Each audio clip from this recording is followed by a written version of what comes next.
السلام عليكم ورحمة الله وبركاته.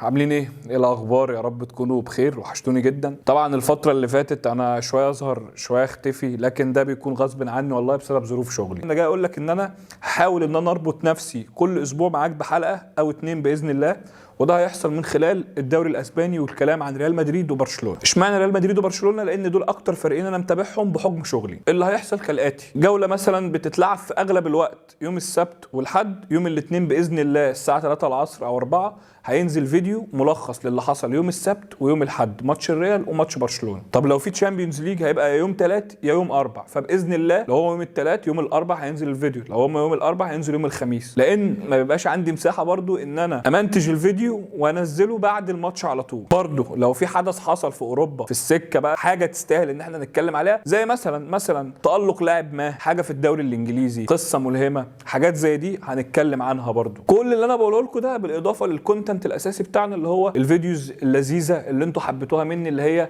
بتتكلم في تفاصيل الكوره، في تاريخ الكوره، في الحاجات اللي مش كل الناس عارفاها، الكونتنت الرايق الحلو ده. فكل اللي انا طالبه منكم بس ان انتوا تدعموني الفتره اللي جايه عشان ننتج فيديوز اكتر. لو انت اول مره تشوفني اشترك في القناه، فعل الجرس عشان يجيلك كل جديد. لو انت موجود عندي من زمان فبعد اذنك فعل الجرس، اعمل لايك على الفيديو، قول لي رايك في الكومنتات. حابين برضو الاستراتيجيه ديت كويسه معاكم نكمل فيها ولا لا؟ شوفوا انتوا عايزين يقولوا لي في الكومنتات. يعني انا احمد حمود، هو ده المهم. يلا بينا.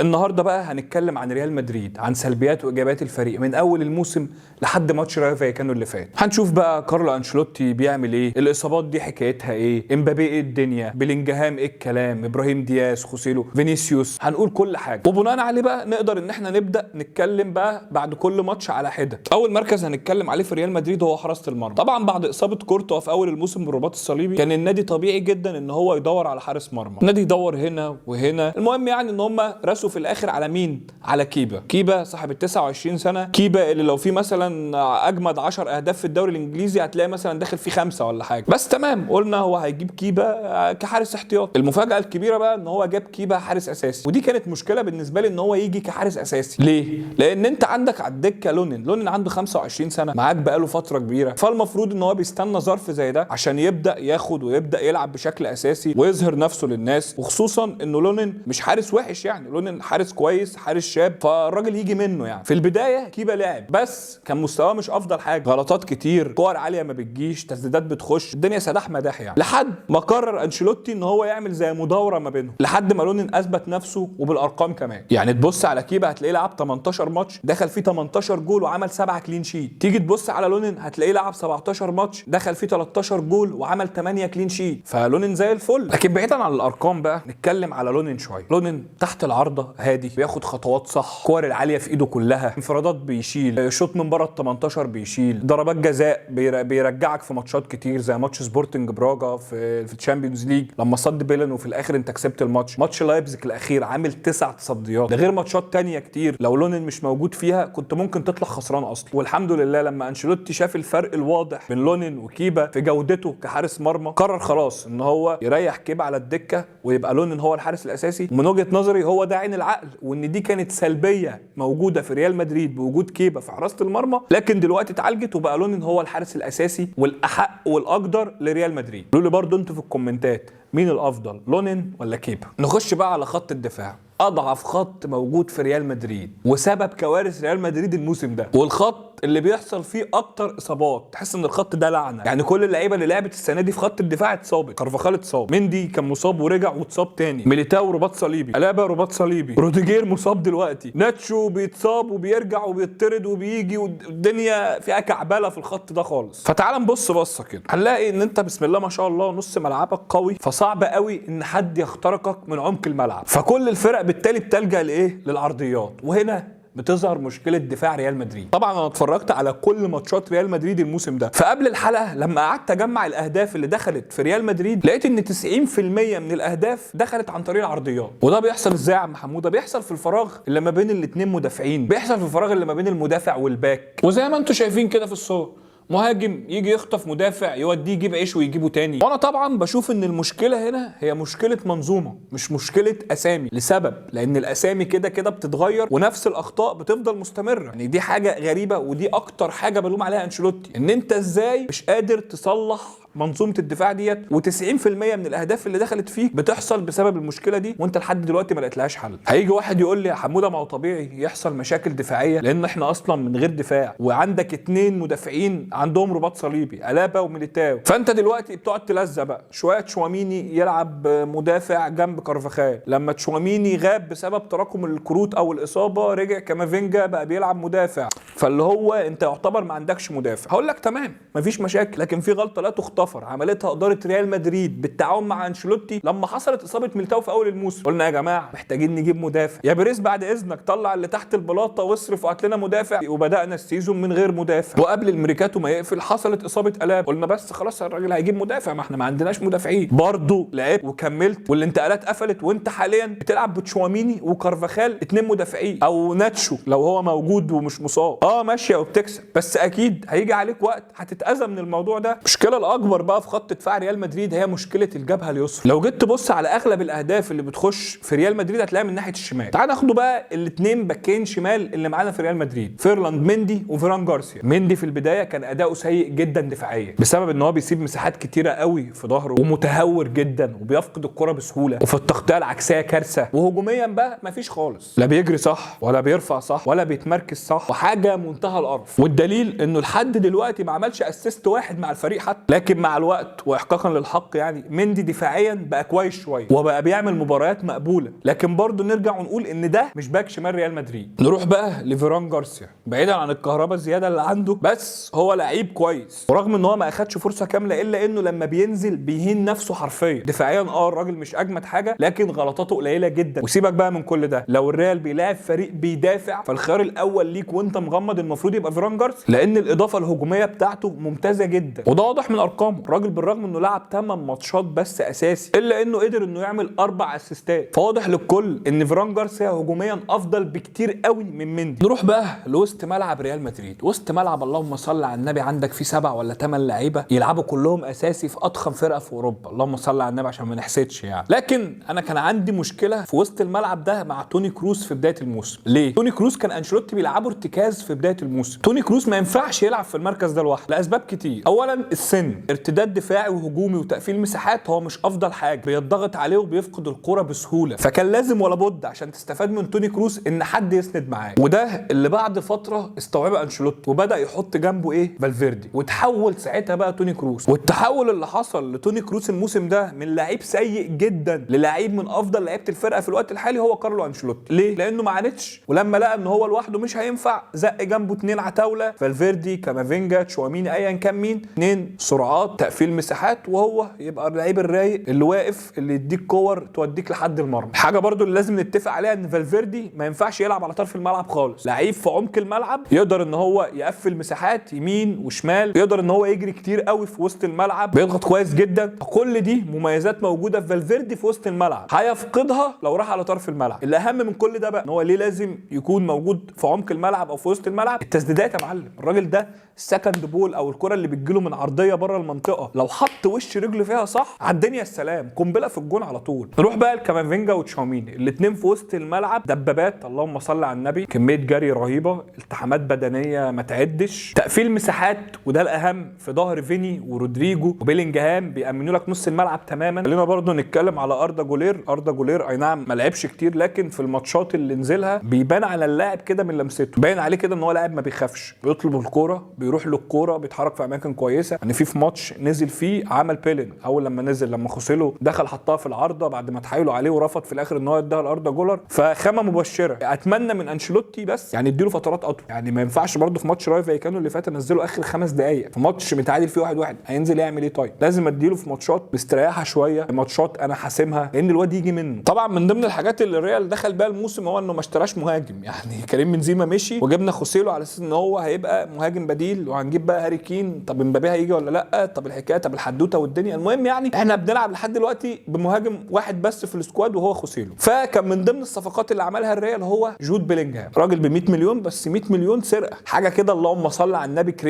كريز وحللك المشكله الهجوميه في الفرقه. الراجل لحد الان في الليجا مسجل 16 هدف، هو هداف الليجا عامه، وعامل 3 اسيستات، وفي دوري ابطال اوروبا مسجل 4 وعامل 3 اسيست. لو تيجي تتفرج بقى على اهداف بيلينجهام هيبان لك هو ازاي بقى حل الهجوم وبقى لاعب جوكر واهم لاعب في ريال مدريد. هتلاقيه دايما ان هو بيتحرك صح وبيتمركز صح في ظهر المدافعين بتوع المنافسين، وتواجده في الاماكن الصح بتخليه دايما بيستغل الكره الثانيه، وتلاقيه فجاه مثلا في الهجمه بقى موجود جوه ال6 يارده، الكره مثلا لو اتردت من حارس المرمى تلاقيه هو اول واحد بيعمل فولو، سجل اهداف بالطريقه دي. ونفس التواجد ده بيخليه ياخد الكور العاليه، ودي حصلت اكتر من مره. بالاضافه بقى لانطلاقاته ورؤيته للملعب كله، الراجل تلاقيه جاي بيجري يسرع معاه مدافع، يعدي في ظهر المدافعين، يتحرك ما بين الخطوط، والميزه بقى نتحرك يمين شمال في العمق، يرجع يدافع، يطلع يهاجم، فجأة تلاقيه عند الكورنر مع مندي بيدافع، تلاقيه شوية مع كارفاخال، تلاقيه شوية بيطلع كرة من ال6 ياردة. نروح بقى لخط الهجوم. زي ما قلت لكم في البداية الريال ما تعاقدش مع مهاجم، يعني في الأغلب أنت في بداية الموسم كنت بتلعب على عرضيات، فكنت محتاج مهاجم زي خوسيلو إن هو يكون موجود بشكل أساسي. خوسيلو بقى راجل تارجت مان، هيدر كويس، بيلتزم بمكانه وبيتمركز صح، وده بيبان بشكل كبير في عملية الفولو اللي بيعملها وبيسجل منها أهداف، ومعظم العرضيات اللي بتتلعب له هو بيحطها جول. خوسيلو برده تأثيره واضح، ومن اللعيبه اللي انا بحبها لانها بتلعب لاجل التيشيرت، مقارنه بقى بعدد الدقائق اللي لعبها، الا ان الراجل معدل اهدافه ممتاز جدا. الراجل لعب 11 ماتش اساسي من 24 في الليجا، وبهدفه في رايو فايكانو امبارح يبقى كده سجل 8 اهداف وعمل 2 اسيست. في الدوري وفي دوري ابطال اوروبا مسجل 3 اهداف، وفي كاس الملك جاب جولين، وفي السوبر مسجل هدف وصنع هدف. يعني اجمالي الاهداف اللي مسجلها في الموسم لحد دلوقتي 14 هدف وصنع 3 اهداف، فارقام مميزه جدا من مهاجم دكه ومش بيلعب اساسي باستمرار. وما زلنا في خط الهجوم، نروح بقى نتكلم على الثنائي البرازيلي فينيسيوس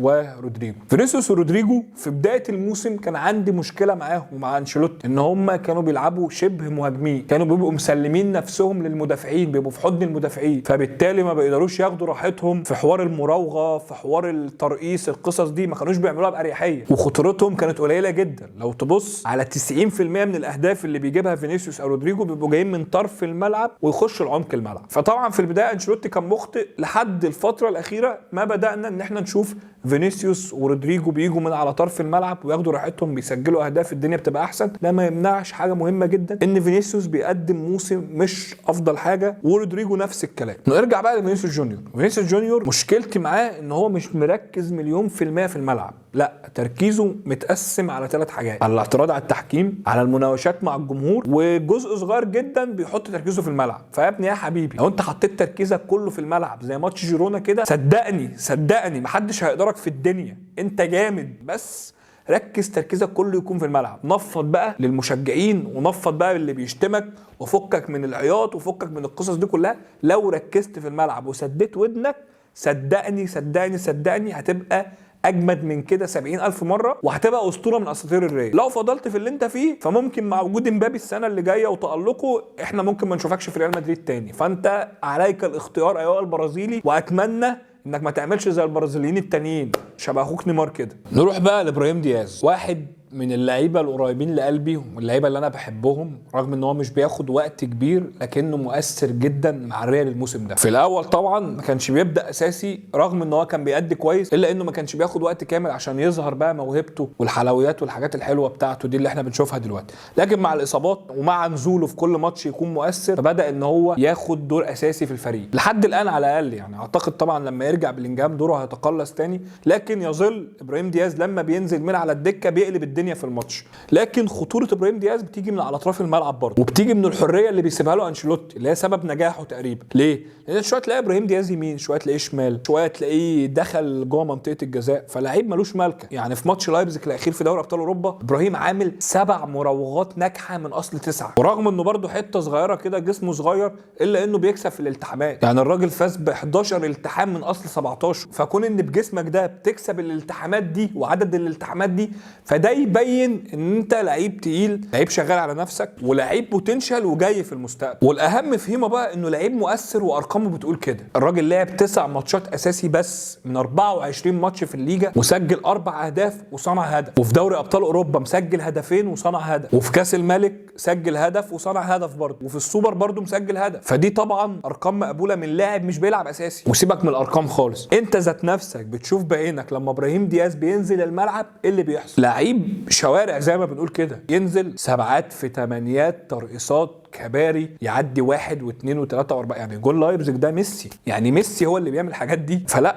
ابراهيم دياز من اللعيبه المؤثره جدا والمهمه جدا لريال مدريد منذ بدايه الموسم لحد الوقت اللي انا بكلمكم فيه، واعتقد هو هيكمل الموسم بنفس التاثير ده. لكن للاسف يعني ابراهيم دياز من اللعيبه اللي هتتظلم بعد ما يجي مبابي، لان اكيد طبعا دوره هيتقلص كتير جدا. بس خلينا نشوف، الكوره فيها كل حاجه. طبعا انشيلوتي في بدايه الموسم برضو كان بيجي عليها فتره كنت بتضايق منه، بشتمه يعني. لكن حاليا لا، هو الراجل عدل من اخطاء كتير قوي موجوده عنده. يعني فكره ان كروس ما بقاش لوحده في وسط الملعب دي حاجه تحسب لانشيلوتي. فكره التطوير المرعب اللي حصل لكامافينجا حاجه تحسب لانشيلوتي. فكره لعب بيلينجهام بالطريقه اللي بيلعب بيها دي، لو مع مدرب تاني اعتقد مش هيقدر يطلع من بيلينجهام النسخه اللي موجوده منه دلوقتي. لكن مع انشيلوتي هو دلوقتي حطه في مكان وظفه يعتبر كلاعب جوكر، فدي حاجه تحسب لانشيلوتي. برضو وجود ابراهيم دياز وتطوره بالطريقه ديت يحسب لانشيلوتي. فينيسيوس ورودريجو بدا الفترات الاخيره ان هو يديهم الحريه ان هم يلعبوا من على طرف الملعب، وهو قال قبل كده في المؤتمر الصحفي، فواضح ان هو بيتعلم من الاخطاء. الحاجه الوحيده بس او الحاجتين اللي بلوم عليهم هو خط الدفاع. معاك عذرك في حوار المدافعين اللي بتغيب، بس كان لازم يعني انك تتعاقد مع مدافع، فانت بتحاول دلوقتي تلزق بالمتاح، فلازم تظبط الدنيا اكتر من كده. برضو النقطه اللي بتزعلني كتير وخاصه حصلت في ماتش رايو فايكانو الاخير، التغييرات المتاخره. يعني انت في ماتش رايو فايكانو الاخير لوكا مودريتش ما كانش قادر، لوكا مودريتش ما كانش افضل حاجه، ليه تسيبه في الملعب لحد الدقيقه 88 وتنزل اردا جولر 3 دقائق؟ توني كروس كان بادئ الماتشات اللي فاتت كويس، انت الماتش متعارب معاك ومتعادل، كان الاولى انك تنزل توني كروس بدري شويه، مش تنزله في الدقيقه 77. فالتغييرات المتاخره دي ازمه عند انشيلوتي. وانا بحب انشيلوتي جدا يعني عشان طلياني وانا بحب ايطاليا وكان بيدرب ميلان، وعشان انشيلوتي اصلا شخصيه تتحب بصراحه، شخص بيقدر يتعامل نفسيا كويس جدا مع اللعيبه. يعني مفيش لعيب قبل كده اشتكى من انشيلوتي، حتى ابراهيموفيتش اللي بيقطع في الدنيا كلها جه عند انشيلوتي وعمل عنده ستوب. بيحسب له جدا فكره التعامل النفسي مع اللعيبه. الراجل بيحسب له بعد 28 اصابه في الموسم، 3 رباط صليبي في الفرقه، بيلعب من غير خط دفاع، الا انه يحسب له برده ان هو دايما عنده حلول. حتى البودلة على مستوى اللعيبه اللي بتلعب اساسي، يعني فاسكيز لما بينزل بيكون كويس، فران جارسيا لما بينزل بيكون كويس، حتى تشواميني وكارفاخال لما بيلعبوا مدافعين بيبقوا كويسين، بسم الله ما شاء الله يعني. لا، رغم الظروف دي كلها ورغم البخل، الا ان انشيلوتي قادر ان هو يتعامل بالمتاح حاليا وممشي الدنيا. برضو لحد الان انشيلوتي مع الفرق الكبيره عامل نتائج كويسه. اي نعم انت خسرت من اتلتيكو مدريد في الدور الاول وتعادلت معاهم في الدور الثاني، الا انك برضو كسبتهم تقريبا في السوبر او في الكاس، مش متذكر عشان احنا لعبناهم كتير بصراحه، بس كسبتهم. برشلونه كسبتهم 4 في الكاس، وبرضو كسبتهم في الدوري. وجيرونا اللي بيلاحقك وعامل مفاجاه الموسم ده وعامل اداء ولا اروع، ما خسرش غير منك، يعني خسر منك 3 في الذهاب و4 في الاياب، حاجه كده في منتهى السهوله زي السلام عليكم يعني. طبعا انشيلوتي بعد كل اللي هو بيعمله ده اتجدد له طبعا، بعد ما كنا في الاول في طلبات كتيره قوي برحيله من ريال مدريد، لكن مع اللي هو بيعمله ده في ظل الامكانيات دي فطبعا اتجدد له يعني. واقول لكم اسباب التجديد ليه، انشيلوتي راجل هادي زي ما قلت لكم، مش بتاع مشاكل، راجل مش صدامي زي كونتي مثلا، ما بيطلبش حاجه. قالت له هنجيب لك هاري كين، قال لهم ماشي. طب مش هنجيب هاري كين، قال لهم ولا يهمكم. طب امبابي جاي في الشتاء، تمام. لا طب احنا هنجيبه في الصيف، مفيش مشاكل. فاللي هو راجل بيمشي الدنيا وطلباته مش كتير، وبيريز بيحب الحاجات دي، فقال لك سيبه وجدد له، والراجل لحد الان ماشي كويس بشكل كبير قوي. مبابي مش هيجدد مع باريس، ده اخر سيزون ليه، فطبعا الوجهه المحتمله والاكيده هي ريال مدريد. والصيف الجاي بشكل كبير جدا يعدي 90% هنشوف مبابي في سانتياغو برنابيو. طبعا يعني حاجه طبعا دي تحسب لبيريز الصراحه. بيريز عامل فرقه مدمره، يعني انت عندك مثلا 8 9 لعيبه او 10 لعيبه في الفرقه تحت 26 سنه، يعني يقدروا يلعبوا معاك 8 9 10 سنين وما يقولوش لا، وحاجه منتهى الاحتلال الاوروبي في الفترات القادمه يعني. طبعا لو الريال عايز يبني على ده وعايز يكمل، فلازم مع بدايه الموسم تجري فورا تتعاقد مع مدافع سوبر كويس، لان انت عندك يعني خط دفاع بيحصل فيه اصابات كتير جدا. وكده كده كنت اقول لك احنا محتاجين باك ليفت، بس انت كده كده برضو الفونسو ديفيز بشكل كبير هيكون موجود معاك. فانا شايف دول الصفقتين اللي الريال محتاجهم مع السيزون الجاي. قولوا لي برضو الصفقات اللي الريال محتاجها مع بداية الموسم اللي جاي. بس يا سيدي دي كانت كل حاجة عن ريال مدريد اللي بنفرش فيها للحلقات اللي جاية بإذن واحد أحد. كل ماتش ريال مدريد سواء في الدوري أو في التشامبيونز ليج هنحلله هنا على التشانل. بس يا سيدي لو أنت أول مرة تشوفني ما تنساش تشترك في القناة، تفعل زر الجرس عشان يجيلك كل جديد. ولو أنت موجود معانا على القناة وكملت لحد دلوقتي فمعناها إن الحلقة عجبتك، فبعد إذنك انزل اعمل لايك، اعمل شير للحلقة في كل حتة. هستنى رأيكم في الحلقة تاني. أنا أحمد حمودة وهو ده المهم. سلام.